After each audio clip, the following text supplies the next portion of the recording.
Well, I'm really excited to welcome you back, James Braha. Thank you. I've been looking forward to this. And so we're talking about remedial measures today in Vedic astrology. And I think that this is something that is so important because so many people will see that they have a debilitated planet or hear that they have a weak planet, and they can be like pretty disturbed by it. Yep.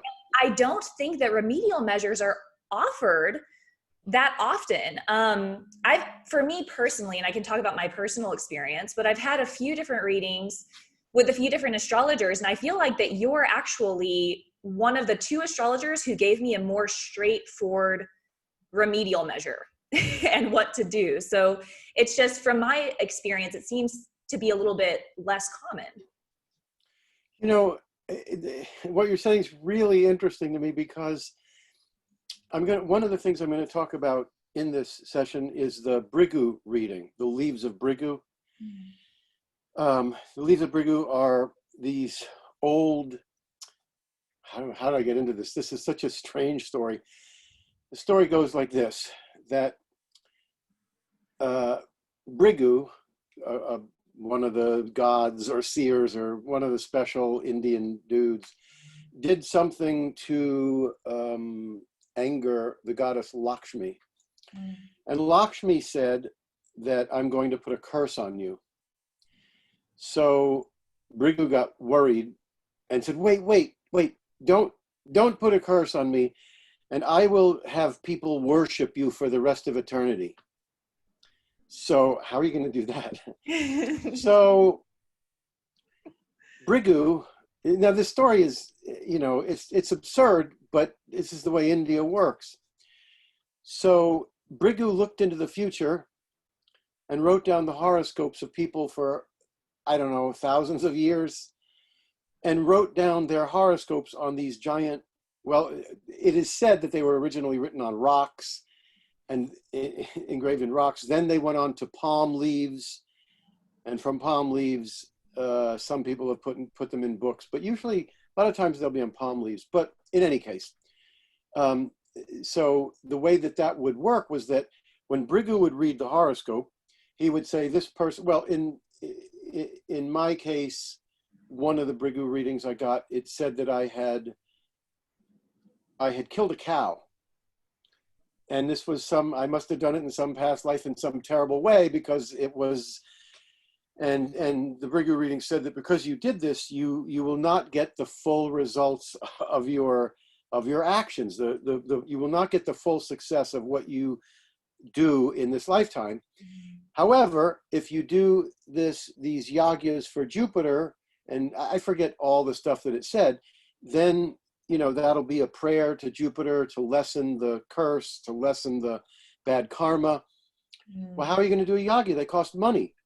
So you have to worship Lakshmi to get the money to do the Yagyas. So this was how he avoided the curse. But in any case, the reason that I brought this up is because one of the things that it said, that reading that I just told you about was a very short reading. There was a man living in Hollywood, Florida, where I used to live. He called me up. He had my books. He called me up. He came over. He said, my grandfather is coming, or my father's coming, and he's coming from India. He's going to bring a book of the Brigu. He brought the book, and I was in that book. Very short paragraph, but it said this business that I just told you about. It was one of the readings. But the other Brigu reading I had was much longer. It was, 2 or 3 pages of notes. And in that Brigu reading, it said specifically that I would combine astrology with religion. I'm one of the few astrologers, evidently. I mean, this is odd because when I went to India and found an astrologer, I immediately said, where are the mantras? Of course, I was a meditator, so I knew about mantras, but that just seemed to me to be very, very important. So it said in that Brigu reading that I would combine religion with astrology. It was a very accurate reading. Also, it told about my divorce, the first divorce. It gave specifics. It said the wife will leave, she'll come back, but you won't take her back. It said my son would be wealthy, which money just attracts this kid like crazy. Wow. It said I would write books connected to India. I mean, it was pretty accurate. It wasn't 100%, but it was pretty darn accurate. But Okay. anyway, that's the Brigu.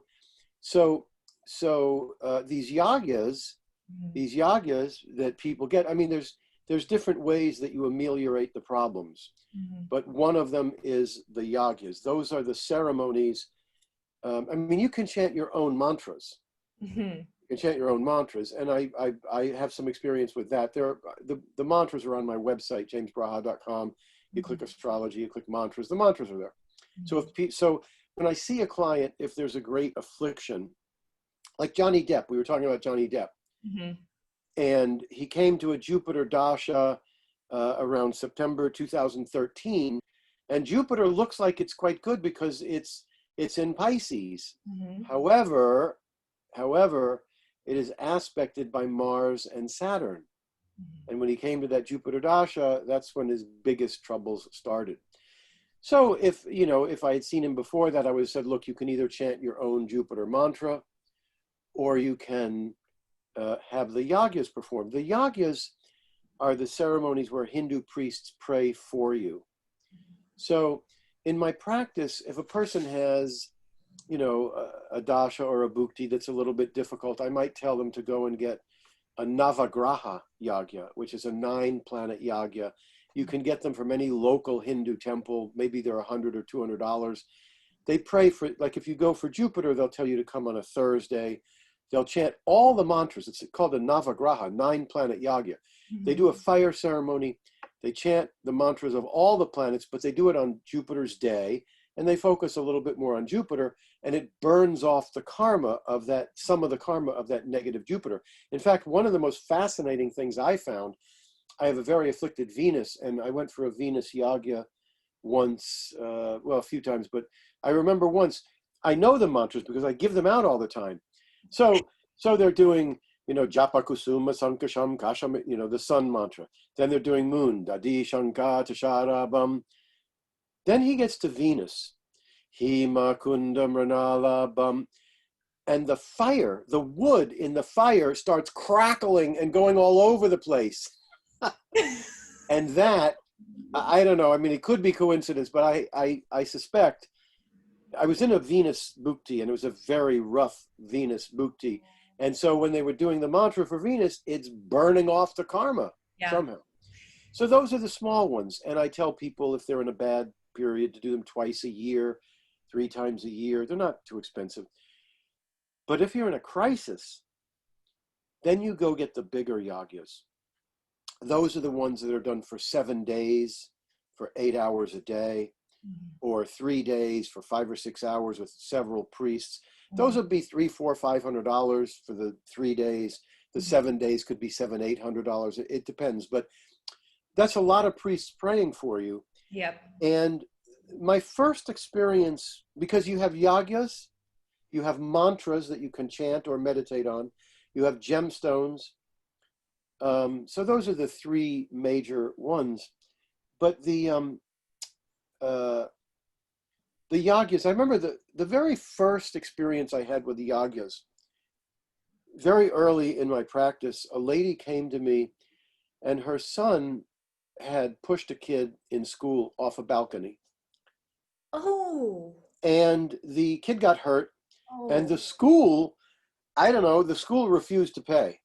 So they sued her. Okay. So she went to a lawyer. She was on the hook for $25,000. And the lawyer said, I can't help you here. This is, your kid pushed a kid off a balcony. He got hurt. They want money. He couldn't find any precedents or anything. Anyway, she came to me in tears. I'm doing her horoscope. She tells me this. And I said, well, from the Hindu point of view, you would do a yagya. She gets a yagya. I'm talking about a 2-hour yagya, not the big one, the inexpensive one. Right after the yagya, the lawyer calls her up. He says, I can't believe this. Somebody gave me a some law magazine. He said, there's an article in there about a precedent similar to yours, and she didn't have to pay. The next one, and this was back then in the early days, my friend was getting divorced, and the mother was manipulating the 6-year-old kid. She kept saying, now, if you don't feel comfortable with your dad, now, if you don't feel comfortable, so she got the message, oh, I'm not supposed to feel comfortable with my dad. Right. So he's trying to get some custody, some visitation. It's going on for 6 months. He's pulling his hair out. I said, go get a Yagya. He gets a Yagya.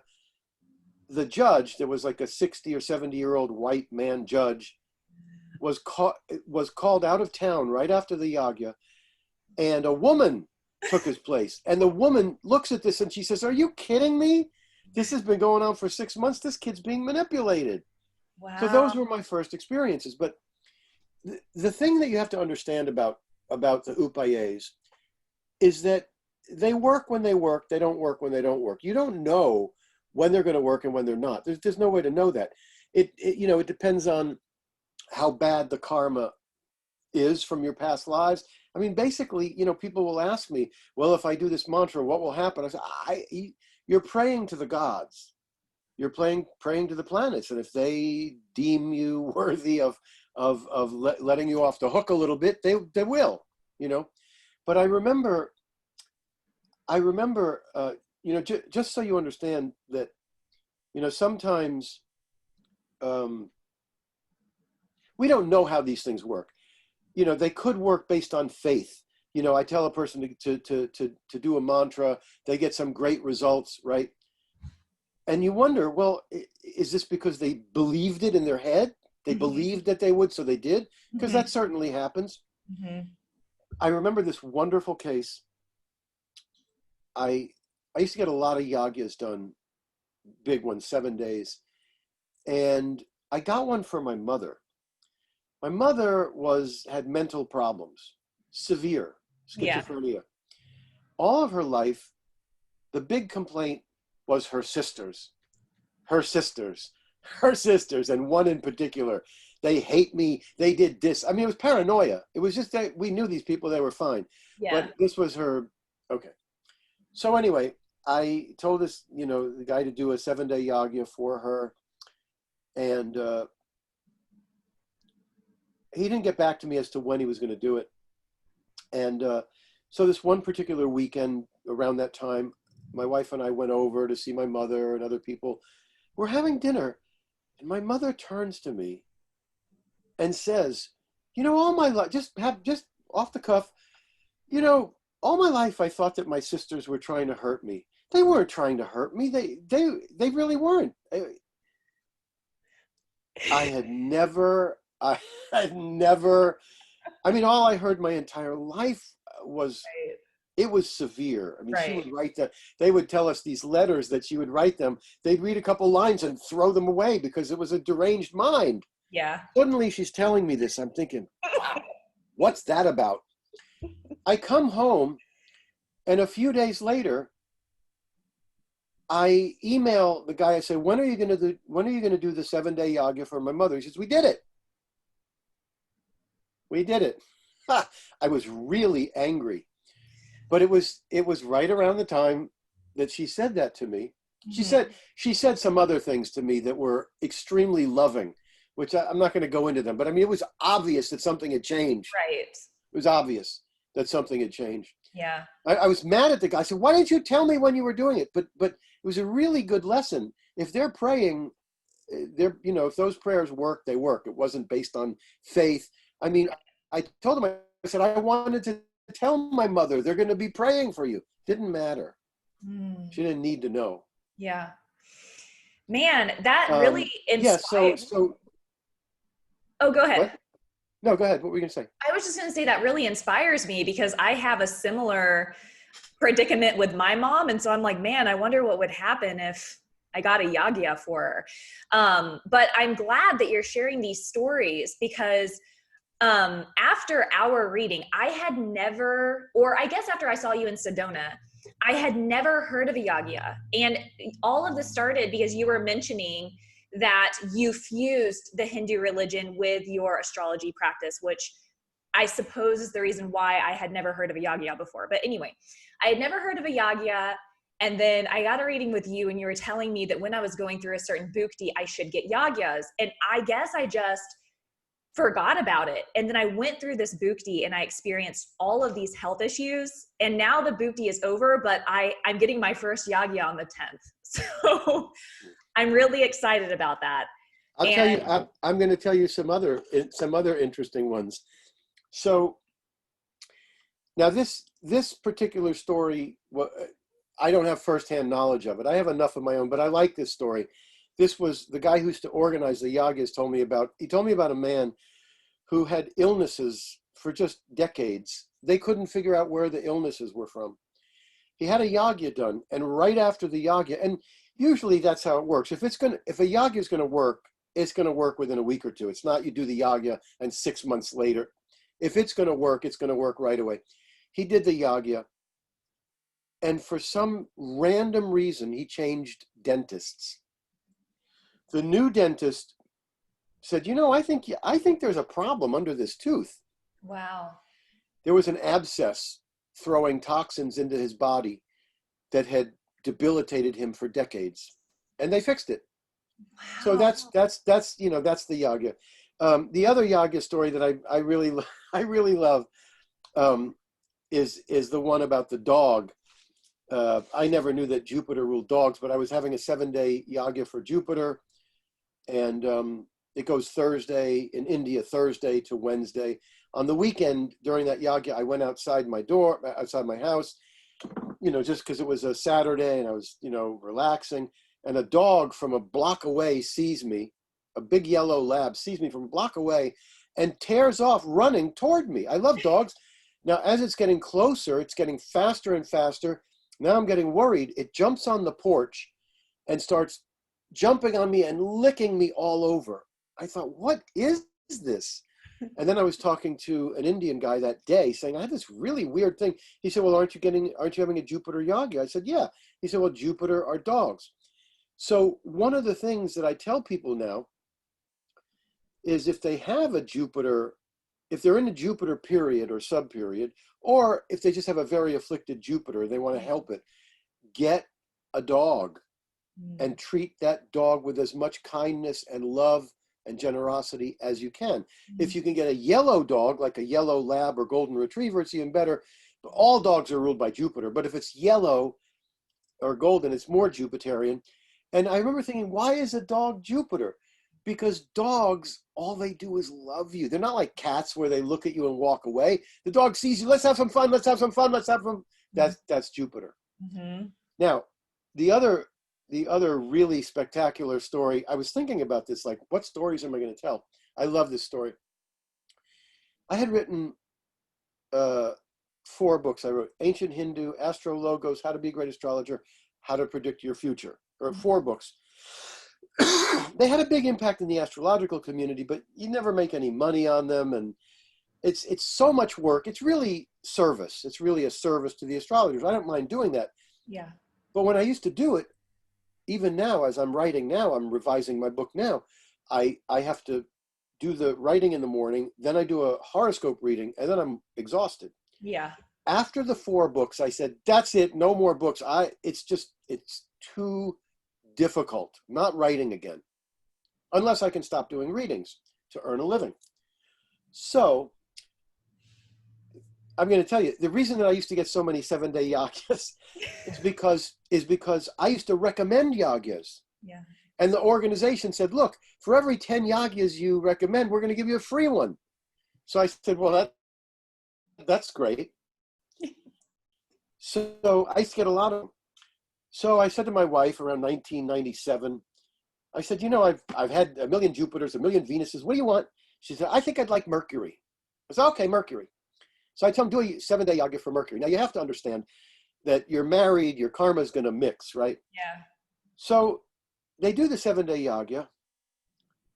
And with it, during those 7 days, it suddenly, finally, I've been waiting for years to fix the music entertainment center in our house, the electronics, the Mercury. But it's like, I hate mechanics. I hate that stuff. I don't want to do it. They're praying for Mercury. I say, I think I feel like doing it now. So I fix all the electronic stuff, right? Now, if I was going to write a book, I wasn't going to write a book because there's too much stress. But if I was going to write a book, it would be really analyzing how it works. Not a cookbook, but more like, let's analyze some horoscopes and, right? Right. Within that 7-day Yagyas, ping, a little thought comes to me. Hey, what if I don't sit at the computer and write for a year? What if I teach a student and record the sessions, and that'll be a book? So courtesy of the Mercury Yagya, Wow. this was the result. This is That is so cool. this is the book that it's a teacher student where I'm teaching the student. So I did record the I taught him astrology, and we recorded the sessions, and that's how that book came about. That's a powerful story. Is that your new book, or is that the older one? Because I know that you are in the process of revising, or you wrote a new book and you're revising. Okay. So here's how it goes. This is the original book that I wrote in 1985. It came out in 86. Yeah. That's called Ancient Hindu Astrology for the Modern Western Astrologer. This was the second book that was written. The first one about Jyotish was written by Robert DeLuce in 1963, but it was useless. It taught you how to do the calculations, but not how to analyze. It was useless. Mm-hmm. So this book came out, The Ancient Hindu. Mm-hmm. It's a beginner's book, and I got letters right away from all over the world saying, oh my God, I've wanted to know this system. This book shows me how to do it. Mm-hmm. Then as the years went by, I wanted to share what I knew from experience, because that Ancient Hindu was written in 85. Right. After 15 years in the field, I knew a lot more. So that's when the art and practice came about. Okay. Now this art and practice is now, this is revised. It's not a huge revision, but this is now on Amazon as a print on demand. Okay. It's on ebook. Mm-hmm. I don't know how anybody would read a book like this on ebook, but some people do. But so now, because the other art and practice that I showed you, that went out of print. So now I got this to be a print on demand. Okay. Now, in the last year, I've been revising the Ancient Hindu Astrology. Okay. Now, I had no idea. I knew I left it for last. I got the other books on ebooks. I revised them. I left this for last because I knew it was going to be intense. Mm-hmm. It's 120 pages more than the original. The planets and houses is completely redone. The famous horoscopes, those are the bulk of the book, is the planets and houses, right, and the famous horoscopes. I completely read it. It's like a new book in a way. That's at the proofreaders right now. Okay. Now, there's one issue. Sometimes when you do print on demand, they want to know, we want to see the copyright. Well, it takes months to get a copyright. So I'm assuming that they'll let me slide on that. If they do, it'll be out by October 1st or mid-September. Okay. And where's the best place to get that book? Well, if you're getting ebooks, you can get them. If you're getting ebooks, you can get them on BookBaby, okay, or Amazon Kindle, or anywhere else. They're everywhere. Okay. BookBaby's the best for me, mm-hmm, and then Amazon, and then all the others. But you can get them. They're easy to get. But the Ancient Hindu Astrology, that is not yet. That'll be maybe in about a month or a month and a half, hopefully. It's at the proofreaders now. It's going quickly now. Okay. But it's a complete revision. Okay. And I'm just really, go ahead. I'm always complaining to my wife, geez, I spent a year on this. Should I have written a whole new book? But I'd rather do it this way, because this way in the future, when people get a beginner's book, they're going to get a beginner's book written by somebody who's been in the field for 40 years. Right. So it's a good choice. Yeah. No. Maybe not economically for me, but for the world, it's a good choice. Yeah. Well, you have a really good chart for service, so I'm not surprised that you're service oriented and service minded, but that book is genuinely one of my favorites. And I refer, anyone who asks if they want, like, what books I use or what my favorite books are, I always refer that one. And so I'm super excited that a revised version is coming out. Like, I have the revised version. The revised version, I sent the planets and houses to somebody I met on Facebook. I said, send me your chart. I sent him sun in this house, moon in this house. Do you know what he said? He said, I've had my chart done 4 times by astrologers. I got more from this written material. And the written material it's not an astrologer, it's isolated. Anyway, let's get back to the UPAYES, the mantras and yagyas. Yeah. So with the mantras, one thing about the mantras that I tell people, that I tell astrologers, never try to discriminate who to give a mantra to and who not to. Mm-hmm. I learned this very early on. This lady was having problems, and she said, my life has fallen apart in the last 2 or 3 months. And you could see she was in a bad period.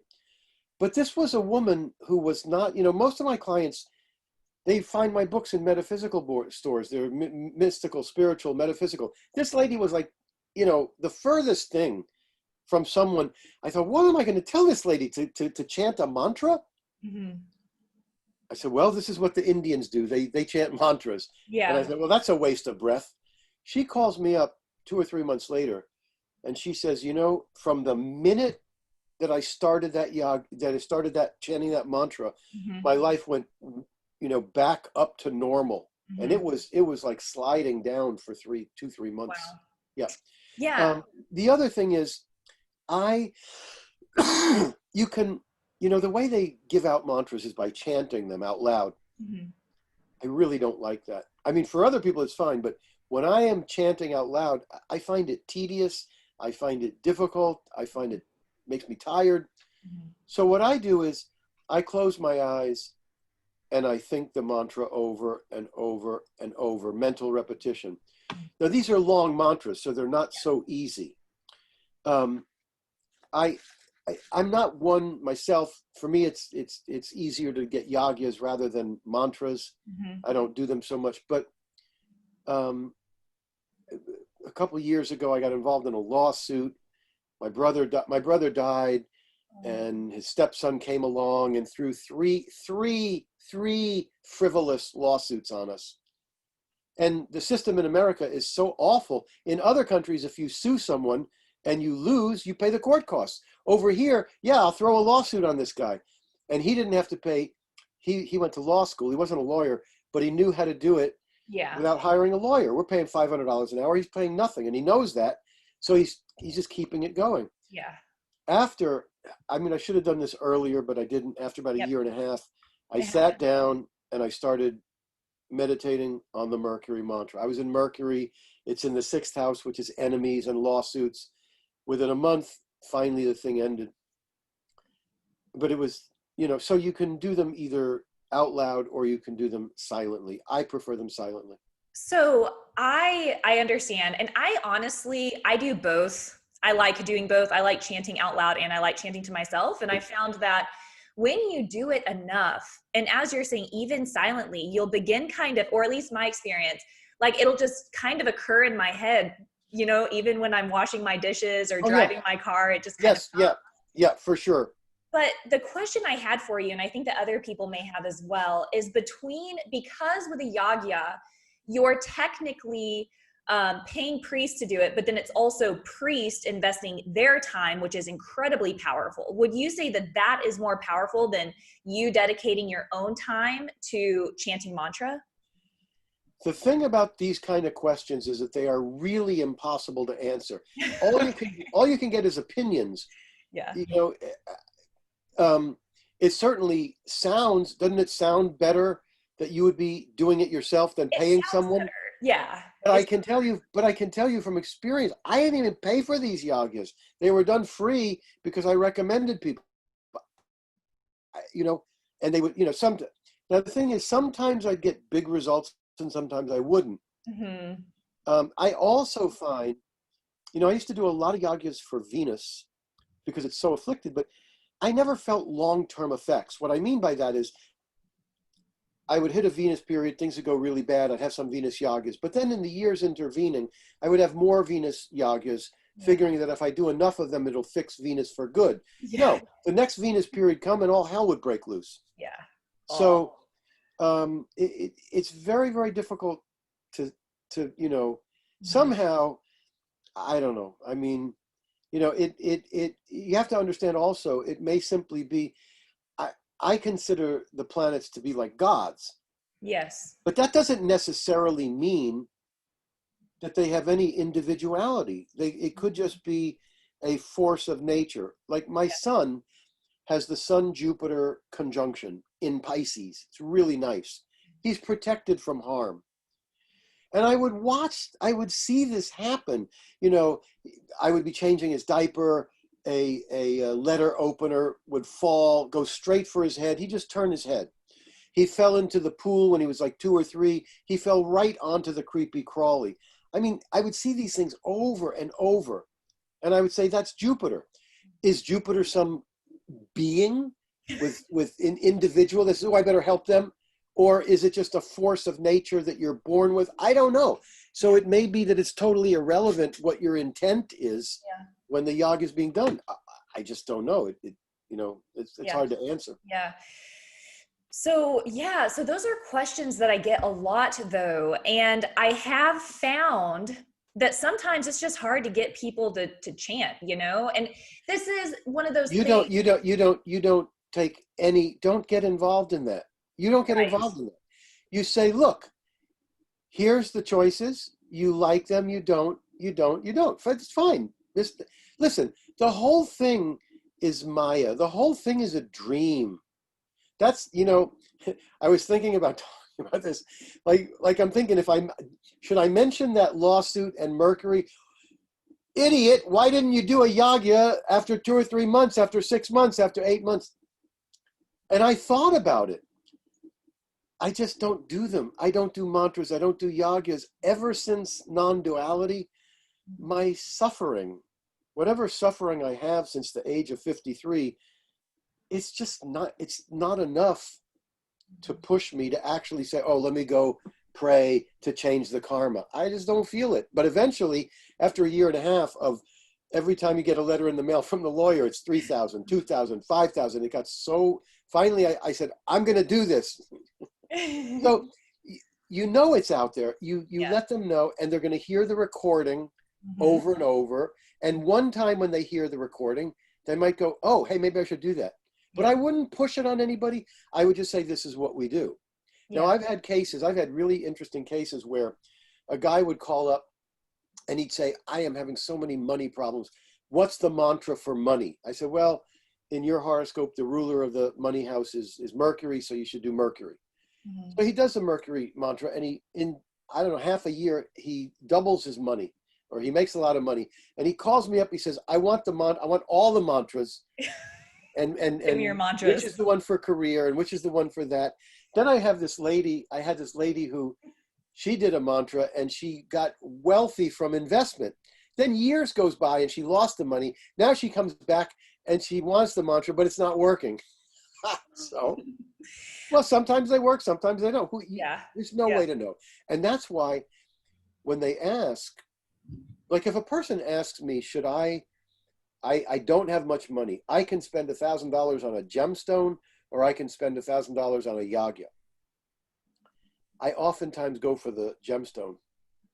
The reason I do that, the gemstone is very unlikely to stop a crisis. In my experience, it's just, that's not what it's for. The gemstone, once you have the gemstone, it's a protective measure that is on you all the time. Whereas you do the yagya, you may have some good effect for a week or 2 or whatever. It may relieve some crisis, but after that it's done. Whereas if you have a good gemstone, it's there always. So I like gemstones for that reason. The gemstones, first of all, the gems have to be very high quality. If they're not high quality, don't bother with it. They have to have size. You don't get a bunch of chips that add up. It should be around 2 carats. If you can't afford an emerald or ruby or diamond, 1.5 carat, 1 carat. I wouldn't go below 1 carat. If you can't get a decent high quality, you get the secondary stone, tourmaline, peridot, zircon, cheaper stones. When you go to get the stone, try to let the gem find you. This is something that if you just, after years of buying gems and stuff like that, you start to notice these odd occurrences that happen with gems finding you. Okay. I'm going to give you an example. This is my blue sapphire. Okay. It's blue sapphire. And by the way, while we're at it, make sure that when you set a stone, you make sure that the stone can get near the skin. It doesn't have to touch, but Okay. you don't put metal underneath the stone. That makes sense. So when I got this blue sapphire, my finances were not good. They weren't really good. I hit the Saturn Dasha, and they're about $1,800 a carat for a decent stone. And we have this, one of the ways that you can get stones, you can always go to gemologists. I have some gemologists that I recommend to people, healinggems.com, astrologicalgem.com. I recommend those. But I sometimes tell people, go to a gem show. Because there you're going to see 20 or 30 gem dealers. And you go to this guy, you say, let me see your blue sapphires. You go to the next guy, let me see your blues. And they know they can't really cheat you too badly because there's so much competition right there. Yeah, that's a great idea. Yeah. So I had seen this blue sapphire when my Saturn Dasha began. I couldn't afford it. Money was really tight at that point, And a couple of years later, I finally had enough money, and I went with my son. He came with me, and we're going, booth to booth. And I remembered the sapphire because it's super blue. It's really, really dark blue. Most of them are really light. I like this one. And I remembered this one, right? So we're going, and I remember who the guy was too, okay? So I'm going booth to booth, booth to booth. And I say, Julian, I know this guy. He used to have a blue sapphire. I said, so I went there. I said, so do you still have that blue sapphire? So this is fascinating to me. All of his stones are sitting on the table. He's got rubies. He's got this. He's got that. This gemstone is not out. Yeah. He says, oh, yeah, you were here once before. I said, yeah. I asked about a blue sapphire. He said, okay, hold on. He goes underneath. He pulls it out. He puts it on the table. My son, now we had already gone. I didn't go to this guy first because I knew, that he had that. I went to all the other ones. My son sees this blue and he goes, Dad, that's it. Because just from the color, he just loved it, right? Yeah. So I'm looking at it. I look through the loop, blah, blah, blah. And I say, can I ask why all your stones are out, but this blue sapphire is hidden away? You know what he tells me? He says, when I got into this business, he said, if the business doesn't go well, I want to keep this one for myself. Oh. But there was something about it was to me, I have an extreme, Saturn's my best planet. Yeah. Saturn is my best planet. It's the Raja Yoga. It's aspected by Jupiter. This stone was meant for me. The stone finds you. Yeah. And there's stories where the stone finds you. So you may find a stone that may be a little bit more included, has a little bit more flaws than the other one, but this one grabs you for some reason. Let the stone choose you, if you can. Okay. And before I forget, so I have two questions. One, or something I want to say, and then a question. For the Yagyas, in case somebody wants to schedule a Yagya, you had recommended Bhavana Yagya, and they're super nice. I reached out to them, and I'll include the link in the show notes and so if someone wants to go to that website.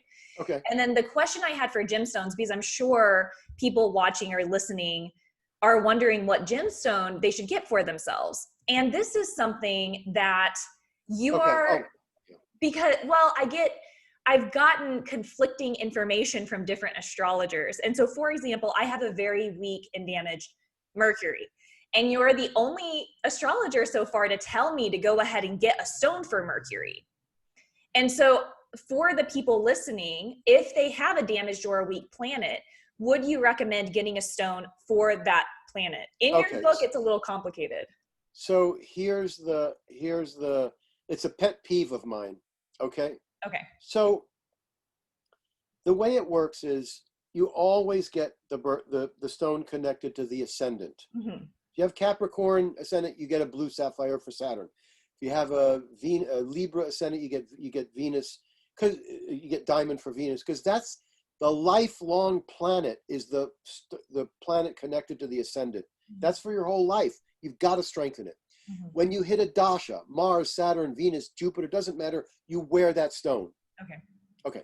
Now, the rest of the story is that there's nothing in the scriptures about how to prescribe a gemstone. Okay? Nothing. They don't even talk about the secondary stones. All they say is the sun is ruby, Venus is diamond. That's all they say. So what this tells you is that everything else is our opinions, which is fine. Okay? So you should go by your experience. Okay? So there's two major opinions about this. There's two different ways. It's personal, it's how you feel about it. It has always struck me from the very beginning that the planet's essential nature come first. So Jupiter is a benefic. Now, it is a benefic by nature. It's a planet of luck and fortune. But if you have a Taurus ascendant, it rules the 8th house, and so it's called a functional malefic. Functional malefic means, even though it's a benefic, it'll function with some negative energy. The operative word is some. It will bring some negative. It's still Jupiter. Yeah. It's still Jupiter. But it also brings some 8th house energy to it. So in my opinion, you cannot hurt anything by wearing the gem of a benefic. How much damage can Mercury do? First of all, if Mercury is not aspecting any other planets, you shouldn't even give it a second thought. Where's the damage it's going to cause? Maybe to the house it's occupying, maybe? So if I wear a Jupiter stone, it's going to strengthen Jupiter. Jupiter aspects Saturn. Jupiter's a good planet. It also carries 8th house energy. If it strengthens the 8th house, it's going to strengthen, the 8th house is not all bad. It's going to strengthen metaphysical and psychic. That's what it's going to strengthen. So those other astrologers, they would say Jupiter's going to do nothing but harm because it rules the 8th house. This to me is absurd. So if it's a malefic planet, Mars or Saturn, or Sun, I will not strengthen it unless you're in the dasha of that planet, or unless you are unless it's ruling the ascendant. Okay. Now, once in a while, I will strengthen the Sun in Libra, fallen Sun, if it's not conjunct Mercury. If I strengthen the Sun, it'll burn other planets. So I don't want to strengthen the Sun if there's a planet in the house with the Sun or opposite the Sun. If there's not, it's not going to aspect anything. So I don't worry about that. Okay. But like as an example, I used to wear this giant yellow sapphire, which by the way was in the Brigu reading. In that Brigu reading from thousands of years ago, it said he should get a big, like a very large, square yellow sapphire. I hadn't bought it by that time. I got the reading in 92. The Jupiter period was way later, but I got this huge 12-carat yellow sapphire. When I got the yellow sapphire, Jupiter rules my 8th house and my 11th house. I got that stone within a week or two. I immediately felt my intuition rise because it ruled the 8th house. Wow. It rules the 11th, which is major goals and desires. I got that stone, and within about a week or two, I got a letter, an email or a letter. I think it was a letter back then, from Germany. They wanted to publish my first book in German. I wanted that book in German for 10 years. I kept sending letters and books to publishers. After 7-8 years, I gave up. I got the stone, the 11th house is major desires, and that book came in.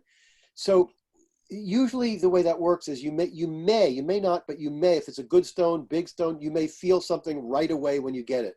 After that, you just get used to it. But this is the other thing. Never buy a stone where you don't really love it. If you don't love the yellow sapphire, go get a cheaper uh, uh, um, what do they call them? Citrine, a big citrine. You've got to love the stone because it's going to be with you.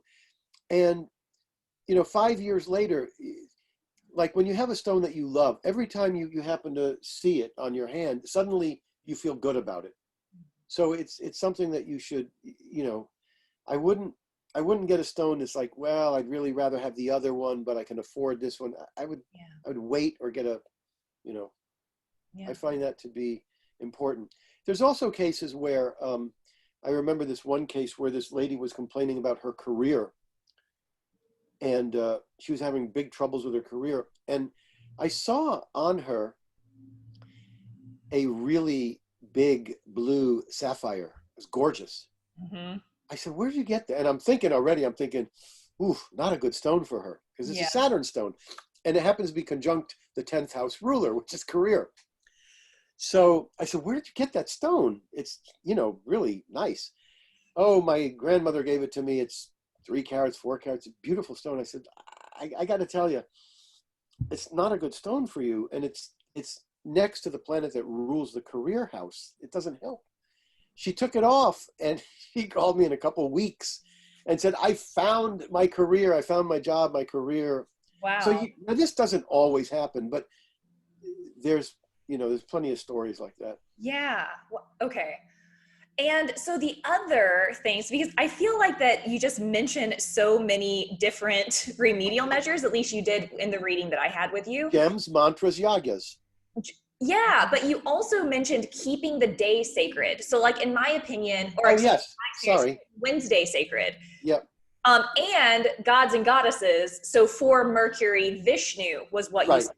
Right. If they're in Saturn, they need help with Saturn. Get pictures of Vishnu, Shiva. Keep them around the house. Worship Shiva. If you're in Venus, like I'm in Venus now, and I was really dreading this because it started 2 weeks ago. Okay. When I was in Sedona in November, I got this. It's not in this room. I should have brought it in this room. I got a really beautiful Lakshmi statue. Oh. Yeah, and so you can keep the day sacred. If it's Venus, you keep Fridays as a restful spiritual day. Mm-hmm. If it's Monday, you keep Mondays. And if it's connected to a god, Mercury is Vishnu. Yeah, there's these things. To me, the most painful thing about astrology, this is from day one. You would do a horoscope. It happened to me yesterday. I saw a person who was going into a moon dasha, and the moon was in rough shape. And it's 10 years. I told them about the pearl or moonstone, keeping Mondays. The other thing is, so I'm saying this because that's the hardest thing about being an astrologer. I'm not going to lie to people. Say, oh, a good period's coming. You got to tell them. You got to warn them. But you've got to be able to do something about these bad periods. The other thing that is very important, when a person is in a bad dasha or a bad dasha bhukti, you must tell them, if you can get through this period without losing without all kinds of losses and pain, you've had a big success. No, because do not try do not try for the greatest triumphs in this period, because what happens is, I mean, I didn't used to know this, but when I would tell people this was a terrible period, they'd say, oh, because I kept working harder and harder. I thought it was my fault. I thought it was my fault. I thought it was my fault. Mm-hmm. It's not their fault. It's a bad period. Mm-hmm. So don't, just get through it. Don't, you don't look for great fame and stuff like that in one of those periods. You just look to get through the period. Mm-hmm. The other thing is, with a dasha bhukti or a dasha, when it ends, you throw a big party, and you get out the Yoko Ono song on the John Lennon album, Hard Times Are Over. And when people ask you, what is the party for? You say, it's because the bad period is over. You do this because when you're in a bad period, you think it's going to last, you not knowing astrology, but you're suffering, you think you're going to suffer forever. Right. A year later, 6-8 months later, you say, hey, things are getting better.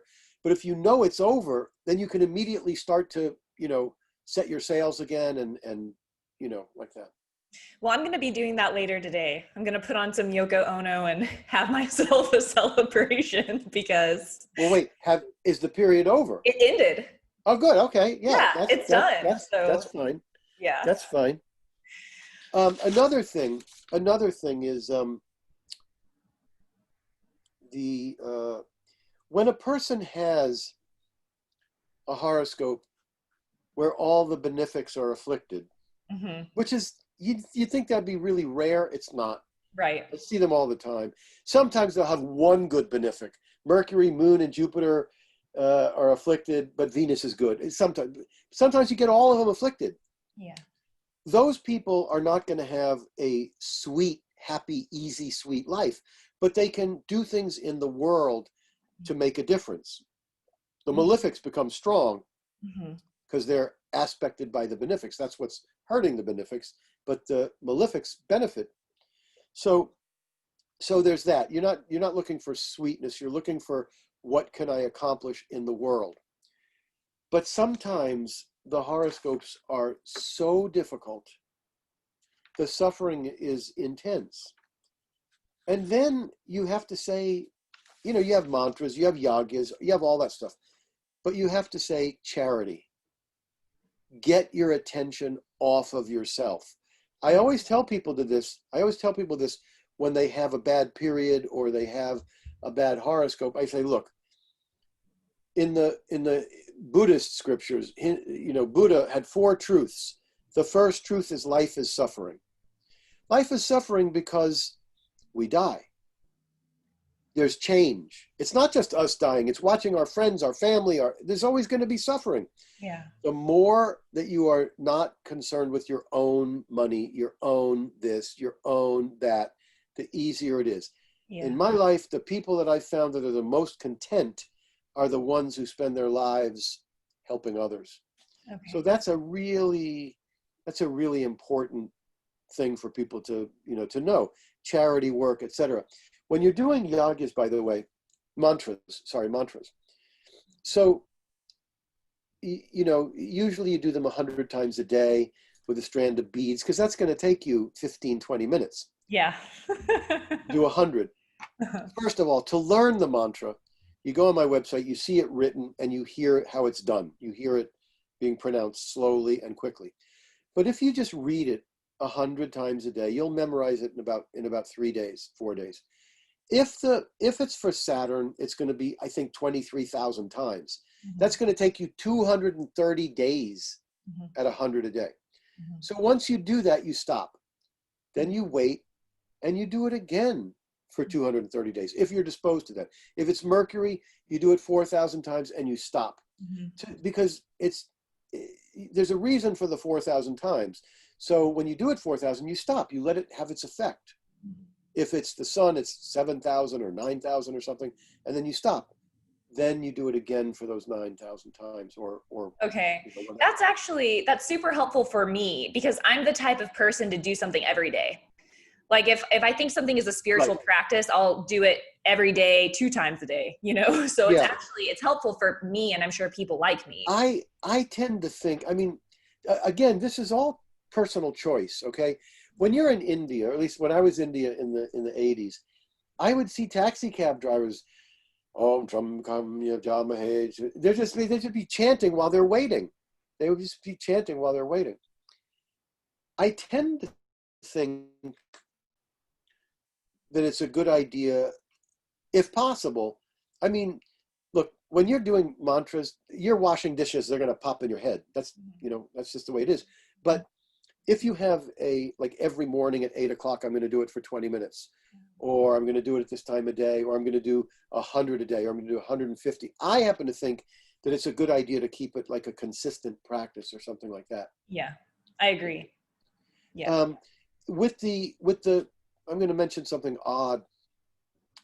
When you go for the Navagraha Yagyas, the 9-planet Yagyas, I used to go to this temple, and there was one priest, and he would be chanting, and all of a sudden he'd get interrupted. Somebody said, "Oh yeah, no, we'll talk about that tonight." right in the middle of the Yagya. This is not good. That's not good. That's not good. I wouldn't be happy about that if it was my Yagya. Because the mantras are sacred sounds. Yeah. And I think I really, with your question about which is better, chanting your own mantra or the priests, here's the argument for having the priests do them. I'm not arguing for that. I'm just telling you one side of the story. Sure. So when it comes to mantras, it has to do with the consciousness of the person chanting them, right? So priests, they're doing this every day. They're taking these sacred sounds and using them every day. And they're getting to finer and finer, more subtle levels of creation when they're doing it, which is why when he gets interrupted, it's not good. So you're getting to subtler and subtler levels. Now, if you're a person who's been on the spiritual path and you've been doing a lot of meditating, your mantras may be more powerful. But if you're not, and you have a client who's not, it might be that having priests do them has a more powerful effect because they're so used to doing them and to getting to finer and finer levels. Yeah. But to me, I could never understand this. And, I saw this in the first 5 or 6 years. They started having astrological conferences and things like this. And I found all these astrologers, no, I don't bother with the mantras. No, I don't bother with the yagyas. No, I don't bother with this. I tell them by a gemstone. I don't even bother with the gemstone. I hear all these stories and I go, why do this thing if you can't fix the problems a little bit? You can't fix them completely, but how can you, send a person off with no hope, no ability to, and that's how I feel about it. But no, and I agree entirely. And something that I think about as well, when people have doubt on the effect, as you mentioned, first of all, there's no guarantee that you can completely solve the problem, but you can mitigate it, you can soften it, maybe. And then when people kind of doubt that, it's like, well, if you're following that the astrological energy has an impact on you, why wouldn't chanting to the planets impact you? It's the same energetic vibration. Like, it's just fascinating. There is, like, when I tell you that, doing lots of Venus yagas didn't do anything long term, I can't know that. I don't know what would have happened. Yeah. I don't know. I don't know what would have happened had I not done that. And there's no way to know. But I can tell you that I've had enough experiences with yagyas and mantras and gemstones that I just consider them very important. That story that I told you about the guy comes from India, brings the book. I mean, there's got to be, I don't know, hundreds of thousands of these Brigu chart readings. He brings a book that's 4 inches thick and I'm in there. Yeah. My chart is in there. It's absurd. That's so crazy. Like, I'm not super surprised, but it's just amazing to me. Listen to this. A friend of mine was also in there. I said, do you have one for this guy? And he says, yes. And he says, yes. And he says, this guy, it was very short. He said, this guy's biggest problem is his firstborn child is a disaster. And this was absolutely true. And it said what yagya he should do. But anyway, I'm telling this story because when it said that I would not get the full results of my efforts, the funny thing about this was that this was 1992 or so. I had met my second wife around 1990 or 1991. And I was already famous at the time. Could never, and I hadn't heard that reading yet. She could never figure out why I was always complaining. You kind of broke up just a little bit. Can you repeat like the past 5 seconds? I'm so sorry. Yeah, no, it's okay. So I had that Brigu reading from the guy who came from India, and he said that because I had killed a cow, I would not get the full results of my efforts, right? Yeah. And so I had to do some yagya, a Jupiter yagya to fix that. The funny thing was that I met my wife in 1991 or so. I got that reading around 1993. And I was already famous. I'd already written, 3 books or whatever. and she could not figure out why. My biggest complaint was, I can't figure out why I don't get what I'm expecting to get. Like when I say that, I mean, like my ancient Hindu astrology book, it's you know, it's the #1 book for introductory books, but it never sold more than 2,000 a year. I see other books selling 10,000 a year. So this was a constant complaint of mine that, yes, I'm famous. Yes, I have this, but I'm not getting what I'm expecting to get. So when I heard that story, I said, bingo. Wow. I'm going to have to go for that. That was one other thing. Can you? But let me tell you something about that. Yeah. You will get the brigu. So they have leaves of brigu. Uh-huh. They have shuka nadi. Uh-huh. They have different kinds of, but you want to say palm leaf, you know, palm leaf. They know what it is. You have to find someone that has the palm leaves, not if you're just an astrologer, because they pass them down from family to family to family. Yeah. But you don't just get it because you want to get it. You get it because it's written for you to get it. Uh-huh. Okay. So I went to India in 1982. Mm-hmm. I was on the plane. I had a book about India, and I'm going to Delhi. And in the book, it says there's this temple in Delhi, and there's this, and there's a Brigu center. I said, oh my God, a Brigu center. I'm going to go get a reading. So this was my first trip. I had a 40-pound backpack. It was hotter than hell. I had a 40-pound backpack, and I'm traveling, you know, it's my first day in Delhi, and I want to go straight to that center, the Brigu Center. I get in a three-wheel. They have these three-wheeler scooter, you know, whatever it is, the three-wheelers. And a friend of mine had told me, you know, when you go to India, bring addresses because nobody knows where anything is. So, and this was true because I would say to somebody, do you know where the post office is? And they go, oh, yes, that way. And I had learned how these people, they didn't know. They'd say that way, but they didn't know. So I'd ask somebody else. I say, where's the post office? And they go that way because it's not in their culture to say, I don't know. Mm-hmm. So they just say that way. Anyway, the driver drove around for 1 hour in the heat looking for the Brigu Center. He would stop the car every 5 minutes and he'd say, do you know where the Brigu Center is? Oh, yes, blah, blah, blah, blah, blah. He would drive, he'd get lost. Do you know, this went on for an hour. I was so frustrated. I said, let me out. Just let me out. And I went home. I travel all around India. I come back to Delhi. Now I find a driver. I say, take me to the Brigu Center. He finds it like that. And what does it say? We are closed this month. Not meant to be. Just not meant to be. Right. 10 years later, 15 years later, somebody who's an astrology student knows me. She's in India. She says, James, we're with K.N. Rao. He's taking us to the Brigu Center. You want me to get a reading? I said, yes. So she gets the reading for me. So they get to the Brigu Center. They start to do my reading. She's getting it for me. It says in the reading, a friend is going to be getting the reading for this person. There's a group of people getting the reading for this person. They just stopped at a Krishna temple before coming for this reading, and they're all hungry. And she said it blew her mind because all of that stuff was true. It's so spectacular. It's bizarre is what it is. It's just bizarre. It is bizarre. And it's amazing that you personally had this experience. It's not like a story that you heard. It's like this happened to you. Yeah. And it's just so cool. I did want to ask about the mantras because I had learned from my first astrology teacher and then one more since then, different astrological mantras that are quite short. And it's just like Om, the name of the planet, Namaha. Om, Dram, Dream, Drome, Sa, Shukraya Nama. Yeah. You know why I know that one? Because it's Venus. And that's the one I did. Yeah, I know. So there's tantric mantras, there's Vedic mantras, there's the devotional ones.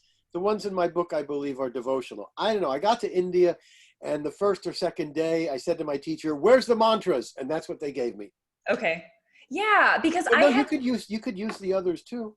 Yeah.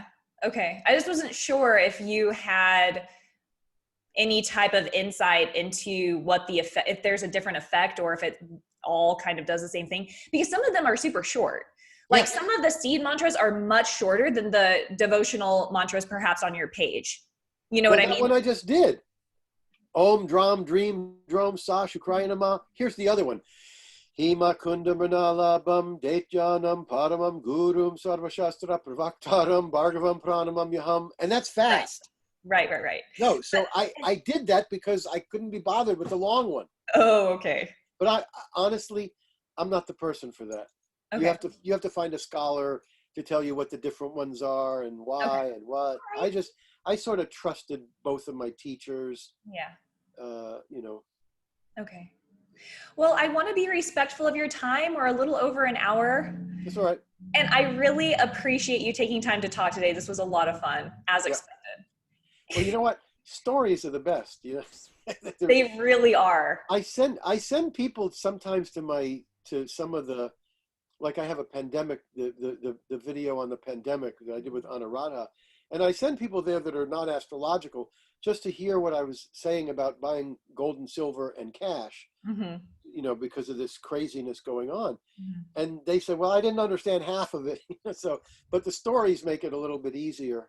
Yes, definitely, to retain and remember for sure. Yeah. But so where can people find you if they want to get a reading with you?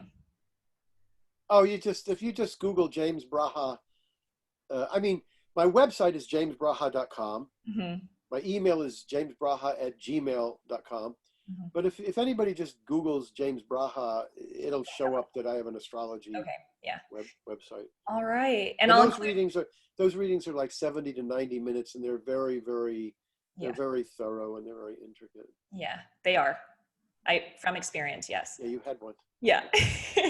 Well, I really appreciate it. And I'm sure that I'll talk to you soon, but have a wonderful day. Yes, thank you. All right. Thank you, James. Thanks. Bye.